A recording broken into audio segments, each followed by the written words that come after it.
Steel factory కోసం ముందుకు రావాలి. ఎస్, ఈ స్టీల్ ఫ్యాక్టరీకి గనులు కేటాయించాల్సిందే. మూడు అంశాలు. స్టీల్ ఫ్యాక్టరీకి ప్రధానమైన లోటు సొంత గనులు లేకపోవడం. ఆ సొంత గనులు ఎలా వస్తాయి? ఈ స్టీల్ ఫ్యాక్టరీని సెయిల్లో కలిపితే వస్తాయి. ఇదే కార్మికులు కోరుకుంటున్నారని నాకు అనిపించింది. వేరే మార్గం కూడా లేదు. లేకపోతే గనులు వచ్చే మార్గాన్ని సుగమం లేదు.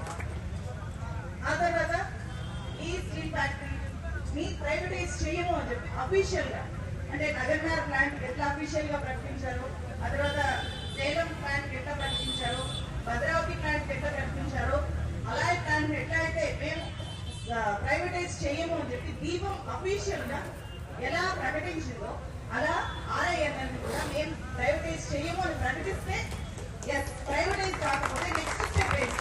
ప్రైవేటైజ్ చేయకుండా దీన్ని కొనసాగించాలంటే ఏం చేయాలి అంటే సెయిల్ లో కలపాలి.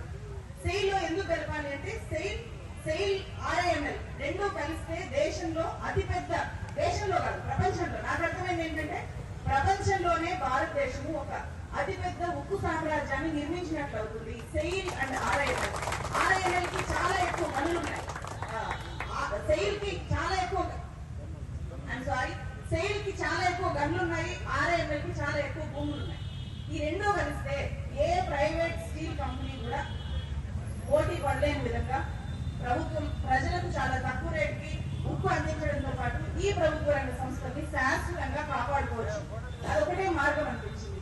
అందుకోసం వీటిని కాపాడుకోవడం కోసం మనం ఓట్లేసి గెలిపించుకున్న రాజకీయ పార్టీలు ఐక్య పోరాటాలు చేయాలి.